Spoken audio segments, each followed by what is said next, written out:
What's happening, people? Let's have a discussion on what it means for Sony and Xbox, Microsoft Xbox and Sony PlayStation. What it means for them to see the Switch get a lot of these ports: LA Noire, Diablo 3, Eternal, Doom 2016, Doom Eternal, Mortal Kombat 11.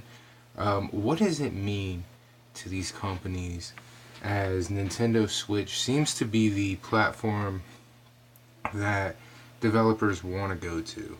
Developers are putting their games on the Switch more so now than they did during the Wii U, and it might possibly be like the original Wii, which is just littered with great content. It's also littered with a bunch of shovelware, but the point is it has a lot of great games. I really don't understand how people don't see that, other than the fact they don't like to look. They don't like to, really try to see anything because they can't get past one or two different things, you dig?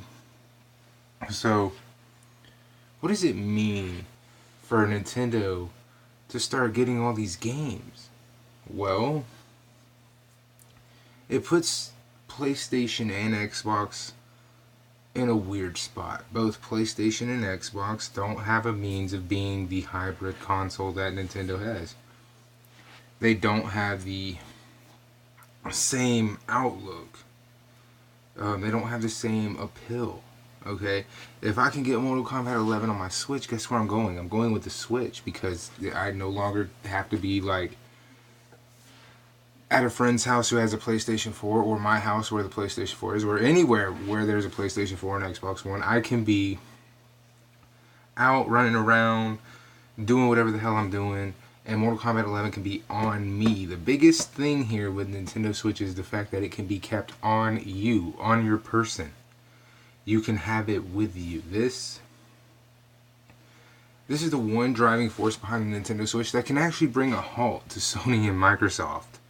Okay? There's people saying, oh, there'll be a Switch Pro. If there is a Switch Pro, or a upgraded Switch like the console generations always seem to have, which is you have a weaker version then a more powerful version, or an iteration where it's real fat like with the PS3 and then it just slims down each time. There's always different iterations.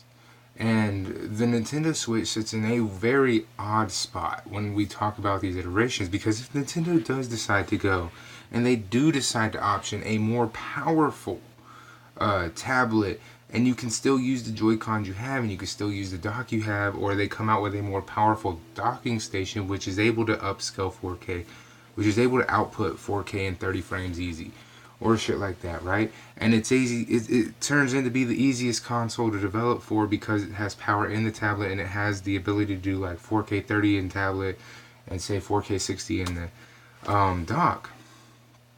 And even if it doesn't do that, even if it just is able to stay stabilized at 1080p 60 frames docked and handheld, this presents a really bad case to Sony and Xbox, because the convenience factor of the Switch is going to heavily influence the market, pushing and forcing both Sony and Microsoft to start thinking about other means of making money, as Sony has completely abandoned the handheld market and Xbox was never truly even a factor. And we'll see that it'll start as soon as, like, if the next generation comes and Nintendo decides, hey, we want to release a console with those, and it's the Switch, and it's a more powerful version of the Switch. Like, I could see the Switch lasting for like 20 years, just off the simple fact that tablets are so updated so fast. It really wouldn't cost them any more money if all they did was upgrade the tablet and put out an update for the controllers, which you already get anyway. And they start just selling the tablet and the dock, and like you have like 20 controllers. You can use those. It could really put a dent in next generation for Sony and Microsoft. I mean, think about it. There was nobody who was thinking, one, we were gonna ever see Mortal Kombat on Nintendo again, because they haven't been on Nintendo since the original Wii. It seems now we're getting Mortal Kombat again. So excuse me, that's a big deal. And if you're like, oh, that's not that big of a deal, realize Nintendo is bringing back an IP that neither Sony or Microsoft even thought to go after. Marvel Ultimate Alliance. Now, right now, it's not the sharpest tool-looking thing in the book, but it's a franchise that people really wanted to come back, and now it is, like Bayonetta, exclusive to the Switch. Nintendo has now got Marvel Ultimate Alliance 3. This is another reason they should be worried. Sony needs to start opening its eyes and going, we need to invest and reinvest in franchises people want. Star Wars and Force Unleashed 3, anybody? Seriously. There's franchises out there that need someone to come in and back them financially, whether it be Microsoft, whether it be Sony, whether it be Nintendo. And once these companies hear that there is a market for it, then they'll try their damnedest to bring that franchise back, and it'll be exclusive to whoever does it, which is why we have Bayonetta on the Switch, which is why Bayonetta 3 is a thing. Marvel Ultimate Alliance 3 is a thing. Mortal Kombat 11 is coming to the Switch. These are big titles. It's not going to stay where Nintendo is just getting ports of games. Doom Eternal, I think is the name. The next Doom, whatever the fuck it's called, is coming to the Switch. That's a brand new IP in the franchise of Doom. They're not going to be like, oh, it's coming 7 months down the line. Hell no, it's coming to Switch. Brand new game. We have Wolfenstein 2, we have Skyrim, we have Doom 2016. All these games are on the Switch. I can't confirm Wolfenstein 2, but Doom and Skyrim are both playable. And this is what I try to drive home, is that if it is actually playable, then everything else just kind of goes, okay, fine, it's playable. It is convenient to play this game on the Switch due to the fact that I don't have to have my TV there. I can be gone and still enjoy this game. And this is something that both Xbox and Sony need to worry about. They need to. They both have to worry about that factor. Especially now that we're seeing Nintendo start to get regular content. Now that we're seeing Nintendo Switch in its second year get not only regular content and ports of the games, they're getting games that are coming out this generation. They're getting Tales of Vesperia on the same day. Tales of Vesperia was exclusive to the 360 here in the States. It was on the PS3 in Japan. Now it's on everything. Crash Bandicoot was exclusive to PlayStation. Now it's on Switch. Crash Team Racing is coming to Switch. Spyro might come to Switch. I don't know. But I don't see why it wouldn't, because Spyro has been on Nintendo before. All these big titles are going to affect Xbox and PlayStation's bottom line. And PlayStation is the one company that this generation needed to do the most work. And unfortunately, they had no competition. They had no reason to put forth any real effort. And they've slacked off this entire generation. I still don't see the PS4 passing 400 million or 100 million units, even coming close to the PS1 sales. The reason I don't see that is due to the lack of trying. And you say that's not true? Yes, it is. Black Friday happened. They had one bundle deal for the PS4. $200 for the Spider-Man bundled PS4. How many people went into a game store or Target or Walmart and they saw PS4 still on the shelves? Because nobody wanted the regular one, because the regular one was still priced normal. Now, I have heard PS4 Pro was on sale. However, the PS4 Pro being on sale, the main problem with that is they didn't advertise it. They didn't put flyers out. They didn't, when you went into Walmart, they didn't have any notice, or they didn't have anything at GameStop saying the PS4 Pro is on sale. They didn't. You could watch Hulu, where they advertise video game consoles all the time. Not one mention of a PS4 Pro sale during Black Friday. And I've said this before, and I will say it again at the end of 2018 for the rest of December. They need to make PlayStations $200. $200 for a PS4 at the end of 2018. Yes, for the rest of the month, here we are. It's like the 10th, I think. It might be the 9th or 10th, one of the fucking days. Anyway, the reason I say this is because it could meet 100 million if they did that. It could, due to the fact that, yes, PlayStation 4 sold well during Black Friday, but that was until the PS4s with Spider-Man ran out. Nobody wanted one after that. Okay? Meanwhile, their competition, PlayStation's competition, Black Friday, this is why they're not going to pass 100 million. The Xbox One X had a bundle deal. Whether you like Fallout 76 or not, doesn't matter to me. They still had a bundle deal where you saved about $110 fucking dollars. The Xbox One normally runs $500. Fallout 76 is still, at that time, was $60. You see how you saved because it was $450? That is noticeable. The Switch had countless bundles. I mean, seriously.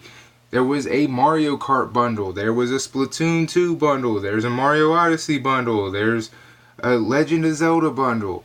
They had a Doom, not Doom, but a Diablo fucking bundle. I'm pretty sure there was a Dark Souls bundle. On top of that, they also released the Smash Bros. Bundle. That's insane amount of bundles for one console during the holiday season. PlayStation didn't even recognize that, which is why PlayStation fell to the back. Because they didn't acknowledge, well, Xbox is selling the Xbox One X for $110 less than if you buy it when it's not Black Friday. They didn't acknowledge that. They didn't acknowledge the fact that Nintendo Switch had multiple bundles with #1 sellers on Black Friday. They didn't acknowledge that. They had one bundle and they ran out. And then the PS4 Slims and the PS4 Pros sat on the shelves because Sony's ignorance got the best of them this Black Friday. And I hope to God that that doesn't become the norm, because Sony, you will be closed before the PS5 can come out. Think I'm lying. It is a new time in this generation, Sony. You haven't had to fight. You haven't had to put up any kind of actual effort. You were handed the keys to the beginning of this generation. This generation is coming to a close. And it is time to stand up and fight. Because you don't have the ends. You don't have the means. You don't have the financial status to not.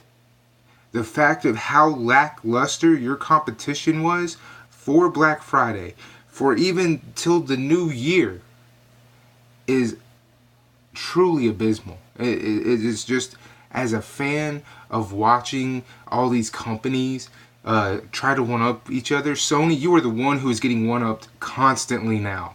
You are getting overthrown not only by Microsoft, but by Nintendo as well. And Microsoft has been able to overthrow you since the beginning of this generation. The one thing they have been damn good at this entire generation is customer service and listening to the customer. They have been the best at that this entire generation. And yes, they started off so wrong, but once Don Matrix got out and they forced him out and they brought Uncle Phil in, they refocused, they reformed, they did a whole bunch of things. As much as I talk about Uncle Phil, the one thing I can't deny is the customer service, the level of customer service from Xbox, the amount of attention to what the fans want. Yes, they still don't have big AAA first-party titles. They don't have those. I'm not going to say they do. I would be lying to you.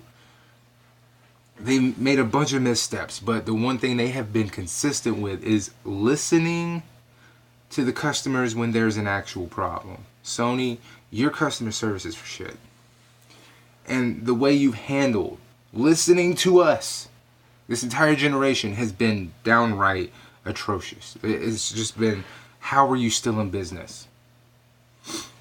Because, and this is why you're still in business, because you had no competition.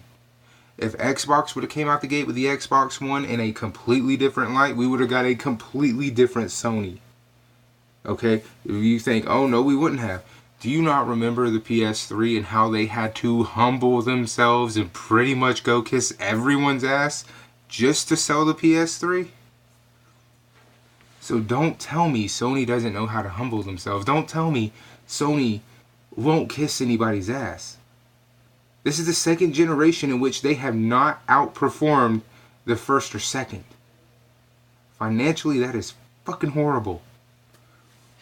Okay, we could talk about how it's been the highest selling console this generation, but do not forget to add with an asterisk because Nintendo and Microsoft were not appealing.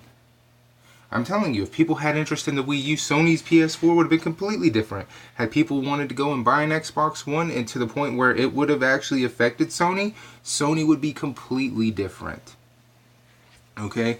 And now that we're at the tail end of this generation and we see Nintendo's getting a lot of attention, and Microsoft is actually pretty damn decent now with the Slim and the Xbox One X. And I will argue to the death that the Xbox One Slim should have been the base model Xbox One, not that VCR looking one. They could have called that the retro Xbox One, and it probably would have sold just fine.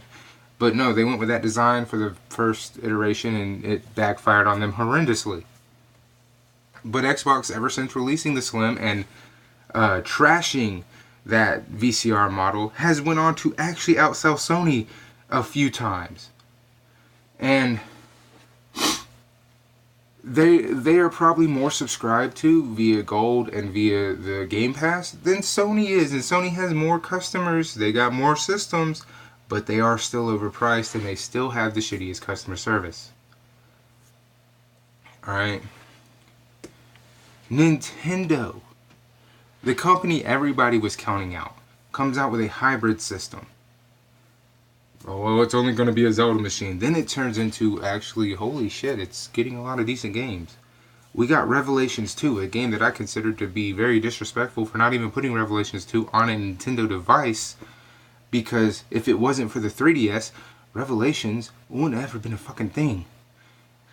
So, you have Revelations, Bayonetta 1 and 2, Doom 2016, Skyrim, Wolfenstein 2, the new Doom is coming to the Switch, Mortal Kombat 11 coming to the Switch, Tales of Vesperia, Marvel Ultimate Alliance 3 is making a comeback exclusive to Switch. These things hurt those two, because a lot of those games, especially Bayonetta, Marvel Ultimate Alliance, Sony or Xbox could have picked up at any time, and they let it slide.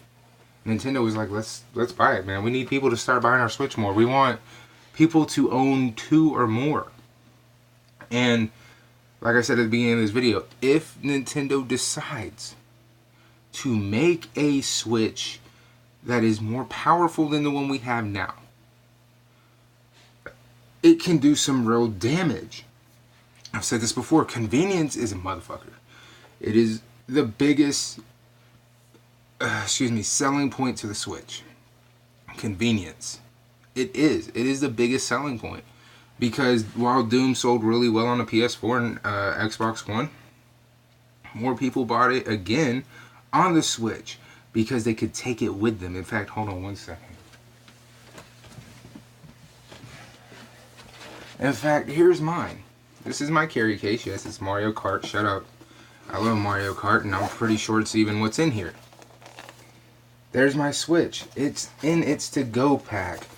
Into its to-go bag, whatever you want to call this. Okay, the only thing I don't like is that it looks like a purse. Like, seriously, it looks like one of those little purses you see out in Beverly Hills or some shit like that. I've never been, but I've seen shows where they have these type of bags that are super tiny. So anyway, the fact that I can leave the house with that, it's got 100% power, I can leave the house with it, I have a USB-C Type-C extra plug-in, and I have one for the car because my phone uses a USB Type-C. I can keep it charged. It won't have to drop below 100 unless I'm just being lazy and forget to plug a damn thing in. Okay? They literally took the core console experience and decided, let's see what happens if we put a screen on a tablet and you're able to go with it. They didn't think, oh, people already play a shit ton of games on phones and tablets. Because it's true. People don't like talking about that either. But people play a shit ton more on phones and tablets than they do core conventional consoles. Which is why the Switch is so important. And so much more dangerous to PlayStation and Xbox than both of those could be towards the Switch. Switch is underpowered. Power doesn't matter when you talk about convenience. Because as long as it plays the game and it plays it to where it's actually enjoyable, Rhyme, I'm looking at you because you're not. You have a good system. And yes, Rhyme, I bought the game, Rhyme, for the Switch. That was where I was going to buy it at all times. Guess what? I spent $20 on that game. And I haven't paid for another copy, and yet I have Rhyme on the PS4 and Xbox One. Guess where I spent more time playing it? On the Switch. So, for the next generation, here's my final bit of information for you. PlayStation, Xbox. Be as powerful as you want to be. Have as many teraflop titties as you think is possible. Put in all the memory you can. But remember one thing. No matter how powerful, no matter how many teraflop titties, you'll never be a PC. You'll never be as convenient as a tablet, a cell phone, or even the Switch. Never. Because I don't have to be tied down to a television. Who knows? Who knows? The PlayStation 5 and the Xbox Project Scarlet could both come out. And they could both be a portable aspect. Not a full portable system, but a portable aspect. Meaning we could see PlayStation and we could see Xbox bring back those fucking small televisions that they had during the PS2, the original Xbox and GameCube generation. We could see those make a comeback. And in that sense, if that happens, if they utilize it the right way, then the Switch will be something that they can truly compete with, that they can truly not worry about, because convenience and portability is there. And depending on how much battery time, battery life, and all that shit, and Xbox, if you don't fucking stop with the Duracell bullshit, you're not going to last much longer. I don't know how many people are going to keep spending $300-400 on your consoles only to turn around and spend $20 on a fucking charge and play kit. I've had to do this now for 2 generations. It's ridiculous. I shouldn't have to spend $20 more just so I can have the controller last for longer than 5 hours. This is bullshit. And everybody knows it. Lose the Duracell shit. It's not helping you. Make a controller where all you do is plug it in, charge it up, and then play. My best advice for that is go figure out what the hell Nintendo was using during the Wii U, because that Pro controller they had lasts 80-something hours. There's still juice in mine, and I haven't played it for like 3-4 months now. And the damn thing still works. It's still fucking charged. So both of you need to go figure out what the hell's in that damn Pro controller from the Wii U, and you need to have that kind of battery life in the next iterations. PlayStation, if you put a light bar on the next iteration of the PS fucking controller and you don't have anything to utilize it, I'm gonna kick you in your ass. Because that shit is annoying. It kills the battery way too fucking fast. Not one person will disagree with me on that.